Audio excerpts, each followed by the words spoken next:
Саламатсыздар, құрметті көрермендер. Бүгін біз білім инновация лицейінің емтиханын есептерді шығарамыз. Бірінші есептен бастайық. 240 саны 2, 3 және 5 тура пропорция бойынша бөлінген.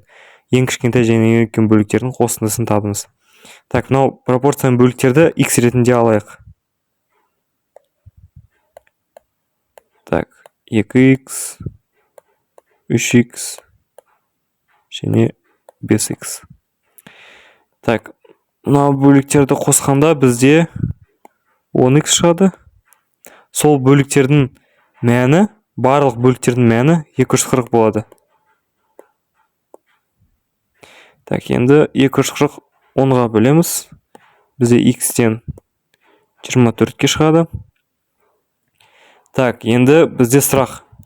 Ең кішкентай және ең үлкен бөліктердің қосындысын табыңыз. Так, ең кішкентай бізде 2x болады.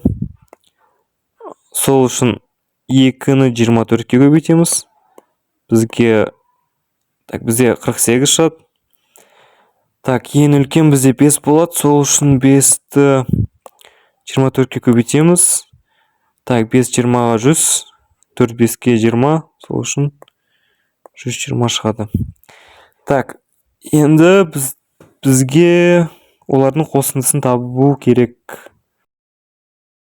120 қосу 48 тең болады 168. Не бұл дұрыс жауап болады? А жауабы. Екінші есепке көшейік. Берген теңсіздіктегі n үшін ең кішкентай натурал мәні неге тең? Так, негізі бұл есепті шығару үшін бізде бірнеше тәсілі бар. Бірақ біз жауаптардан подбирать етейік, себебі бізде емтиханда уақыт аз болады. Бірақ оған дейін астында тұрған сандарды теңестіреміз. Ол үшін сол жақтағы мәнді 5-ке көбейтеміз. Бізде шығады 5n бөлген 40. Так. Енді n орны дұрыс мәнді табайық. Мысалы, C варианты аламыз. 5 көбейткен 16 тең 80. Так, сәйкес келмейді. 5-ті мысалы 17-ке көбейтейік. Бізде шығады 85. Так, енді мынау дұрыс жауап болады 17. Так, неге 18 емес? Өйткені бізде сұрап жатыр ең кішкентай натурал мәні. Үшінші есеп. Дәурен мен Болат бір қорап кәмпит сатып алды. Әр қорапта 10 кәмпиттен бар. Дәурен өз қорабынан бірнеше кәмпит жеді. Ал Болат өз қорабынан Дәуреннің қорабында қалған кәмпит санына тең кәмпит жеді. Дәурен мен Болатта жалпы неше кәмпит қалды? Так. Дәурен қорабы міне 10 кәмпит, Болаттың 10 кәмпит. Так. Дәурен Болат. Енді мысал ретінде Дәурен 4 кәмпит жеді. Сол Дәуренде 6 кәмпит қалды. Дегенмен, қайтадан есепті оқиық. Ал Болат өз қорабынан Дәуреннің қорабында қалған кәмпит санына тең кәмпит жеді. Не, Дәурен 6 жеді ғой? Дәуренде 6 қалды ғой? Сол үшін Болат 6 жейді. Дегенмен Болатта 4 қалады. Так. Любой санды алсақ, мысалы Дәурен 2 кәмпит жесін, соның Дәуренде 8 қалады. Болат дегенмен Болат 8 кәмпит жеді деген сөз. 2 қалады. Так. Любой случайда бізде жауап 10 шығады. Сол үшін жауабы Б. Ал енді келесі есеп. Бірінші сол жақты шығарайық осыны. Осы бөлшектер шығарайық. 2 бөлгіштерді теңестірейік. Мынаны 2 көбейтеміз. 4-тен 3 шығады. Минус 4-тен 2. Екеуілерді азайтамыз. 4-тен 1 шығады. Сосын ыңғайлы болу үшін осылай жазайын. Так, бөлінген 1/5 орындалуымен ауыстырамыз. 5/1 екеулерді көбейтеміз. Так, сонымен мұнда шығады 20/1. Енді оң жақты істейік. Именно вот это вот. Так, осыны істейік. 2-ден 3 қосу 6. 6-ны 2-ге көбейтеміз. Да, астында 1 болады. Бізде шығады 2-ден 3 плюс 2-ден 12. 2-ден 15 шығады. Так. Так, енді 2-ден 15 3-ке бөлеміз.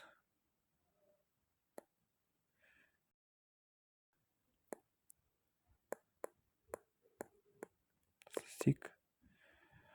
Орындары ауыстырады. 3. 15-тен 2. Мынау екеулер қысқартады. Бізде шығады 5-тен 2. Енді 2 жақтарды таптық. Енді оларды қосайық. 20/1 қосу 5-тен 2. Так, теңестіреміз. Мынаны 4-ке көбейтеміз. Қазір. Бізде шығады астында 20, үстінде 8. Оларды қосамыз. Шығады 20/9. Мынау дұрыс жауап. С вариант. 5-ші тапсырма. Бұл бізде шексіз периодты ондық бөлшек тақырыбы. Мысалы, мынау 0 өтір жақшада тұрған 3. Қалай жазамыз оны? Біз оны осылай жазамыз. 0 өтір 3, 3, 3, 3. Осы сан осын білдіреді. Ол 3-тер шексіздікке дейін барады. Жақшада тұрған сан шексіздікке дейін барады. Енді оны жаптыра қарсақ бізде бөлшек керек. Енді мынау санды қалай бөлшек ретінде жазамыз? Ол 3-ті 9-ға бөлеміз. Так, мысалы 45-ті қалай жазамыз? 45 бізде 2 таңбалы сан, сол үшін біз оған астына 99 жазамыз.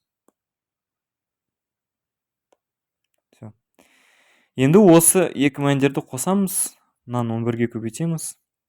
Бізде шығады 33 бөлінген 99 плюс 45 бөлінген 99. Так, оларды қосамыз. Бізде үстінде шығады 78. Астында солай қалады 99. Так, енді қараймыз. Мынау 2 мәндер 3-ке қысқартылады. 3-ке қысқартсақ 26 шығады. Үстінде астында 33 шығады. Сол үшін жауабы Д болады. Келесі есеп сөз есеп. 2 ыдыста 22 литр сүт бар. Егер 3 литр сүтті бірінші ыдыстан екінші ыдысқа қойсақ, 2 ыдыстағы сүттің көлемі бірдей болады. Алғашқы ыдыстардың әрқайсысында неше литр сүт болған? Так, мынау есепті жауаптардан қарасақ шығару болады, по идее. Бірақ 3 литр қойған соң бізде сүттің көлемі бірдей болады. Дегенмен біз 22 2-ге бөлеміз, бізде 11 шығады. Значит, қойған соң бізде 2 ыдыста 11 литр болады. Так, енді жауаптардан қарайық. Мысалы, Б алайық, 13-тен 3 алсақ, бізде 10 шығады. Сразу понятно, сразу келмейді бізде жауабын. Так, бізде онда 12 шығады. Так, сәйкес келмейді. Бізге керек 11 шықты. Ені қарастырайық.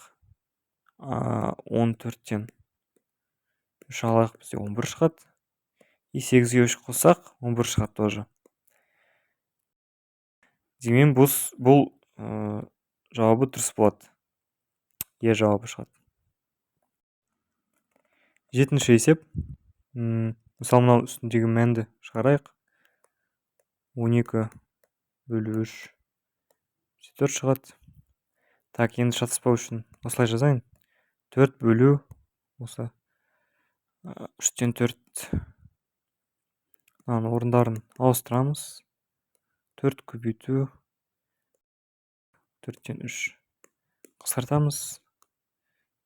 Сонда 1 жауап 3. Сол жақтағы бізде 3 шығады. Енді 10 жағы 2 бөлу 3-тен 2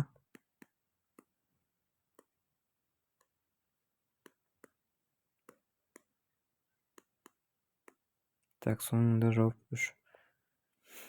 3 азайту 3 бізде шығады 0. Сол үшін жауабы А болады. 8-ші есеп. Жақшаға бірінші шығамыз. 0,5 0,4 бізде шығады 0,1. Так, енді 0,1-ді біз 1 сияқты жазамыз. Оларды көбейтеміз. Астында бізде 10 болады.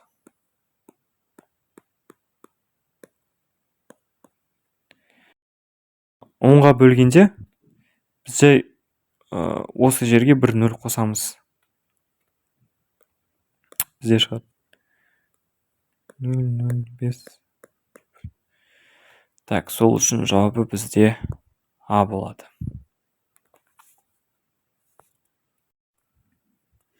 Қоян бірінші күні 2 сәбіз жейді, ал келесі күндері өткен күнге қарағанда 3 сәбіз артық жейді.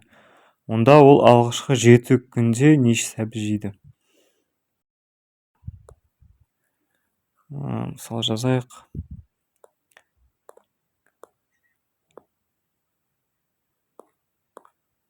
Жарты осылай болсын. Так, мен мысалы бірінші, екінші, үшінші, төртінші, бесінші, алтыншы, жетінші күн. 2, сосын 2, 3 қосамыз 5, 5-ке 3 қосамыз 8, солай 11, 14, 17, 20 болады бізде. Енді осы мәндердің бәрін қосамыз. 2 5 қосқанда 7 шығады. 7 8 қосқанда бізде 15 шығады. Так, 15-ке 11 қосқанда бізде 16 шығады. Ой, 26. Онда бізде 5-ші күнде 40. Сосын 40-қа 17 қоссақ бізде шығады 57. 57-ке 20 қоссақ бізде шығады 77. Так, жауабы А болады. Теңдеуді шығарайық. Бірінші мынадан қарайық. Жақшадағы x минус 2. Так, неге біз осы x минус 2 жақша ретінде жазылған?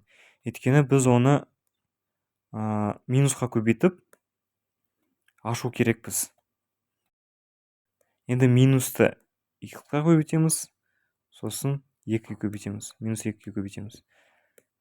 Бізде шығады x минус x, сосын плюс 2. Мен жақшаны аштық мынаны. X минус x 0 болады. Сол үшін бізде анда еще қалды x минус x плюс 2.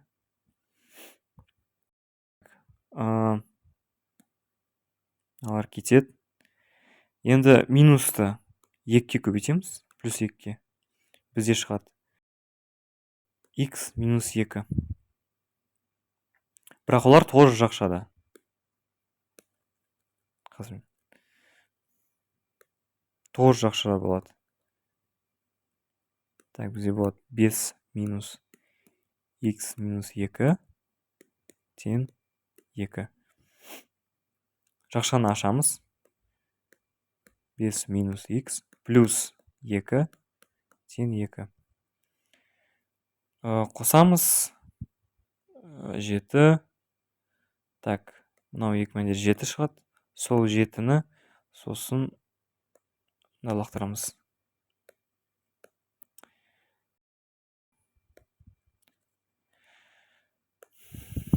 Бізде болады минус x 2 минус 7. Мәндер ауыстырады. Минус x тен минус 5. Минус 1-ге көбейтеміз. Өйткені бізде минус x, сол үшін минус 1-ге көбейтеміз. Бізде шығады x тен 5. Жауабы да. Мектептегі оқушылардың 5-дің 2 бөлігі түрлі үйірмелерге барады. 3-дің 2-сі музыкалық үйірмелерге қатысады. Мектептегі музыкалық үйірмелерге қатысатын оқушылардың саны 200 болса, мектептегі неше оқушы бар? Мынау 3-дің 2-сі бізде толық үйірмелерге, әртүрлі үйірмелерге баратын балалардың санын табу үшін біз 3-дің 2-сі x ретінде алайық.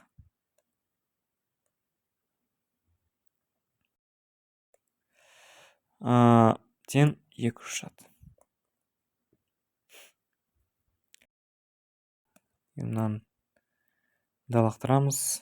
Бізде шығады x тен 200 көбейту. Орындарды ауыстырамыз. 2-тен 3. Так, қысқартамыз. 2-ге бізде шығады 100. 100-ті 3-ге көбейтсек бізде шығады 300. Так, x-тен 300. Бұл әртүрлі үйірмелерге қатысатын балалардың саны. Так, енді то же самое істейміз. 5-дің 2 бөлігі. Кешіріңіз. 5-дің 2x тен 300. Мынаны 10 жаққа лақтырамыз.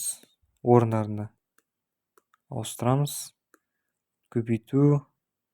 Так, 2-тен 5. Қысқартамыз 2-ге. 150 шығады. 150-ні 5-ке көбейтсек, бізде x-тен 750-ге шығады. Так, жауабы D болады. 12-ші есеп. 20% 0,4 болатын санның 2 есесі нешеге тең? Енді бір санның, мысалы, біз сол санын білмейміз, сол үшін x ретінде оны аламыз. Так, 20% бұл бізде 5-тен 1.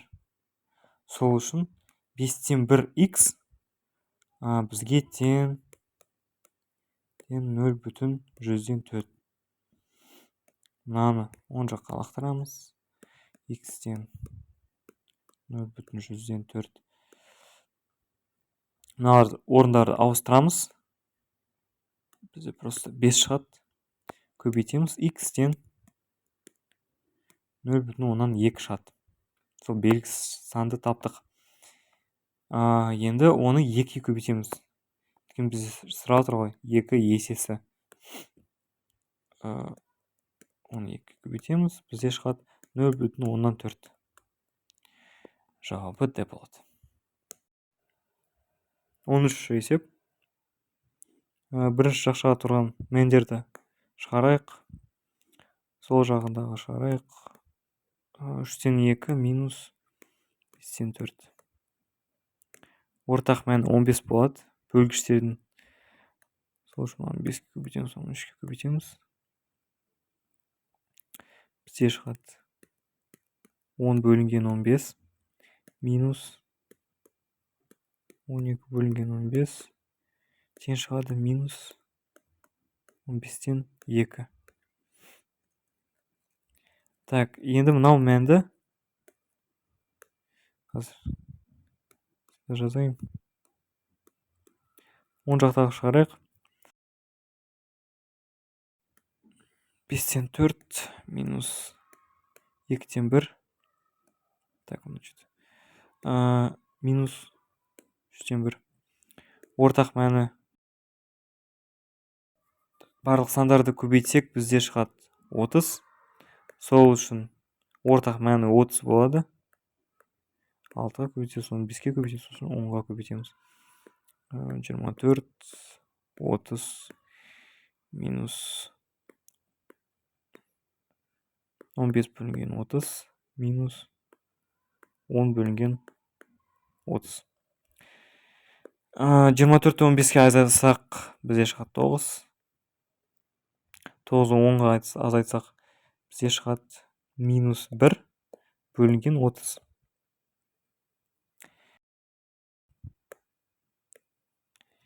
Енді мынаны толық жазайық. Толық шығарайық. Мұнда назарын аударыңыз. Алдында минус тұр. Сол үшін минусқа минус плюс болады.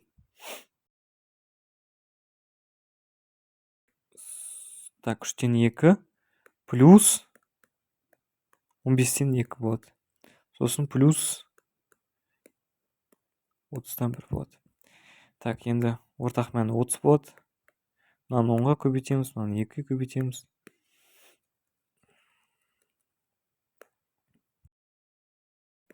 20, 30, 30-тан 4, қосу 30-тан 1. Ал енді бәрін қосайық. Бізде шығады 30-тан 25. Қысқартамыз 5-ке. Бізде шығады 6-тан 5. Жауабы Б болады.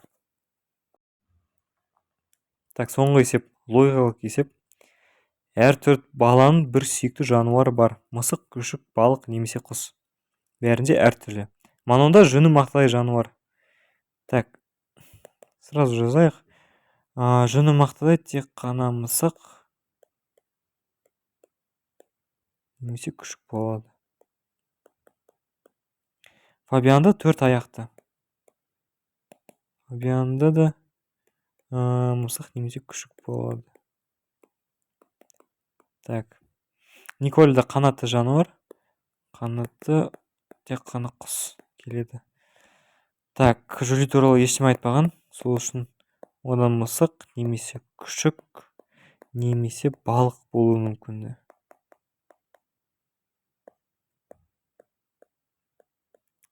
Так, келесі қараймыз. Жюлиде Манонда мысықтарды ұнатпайды.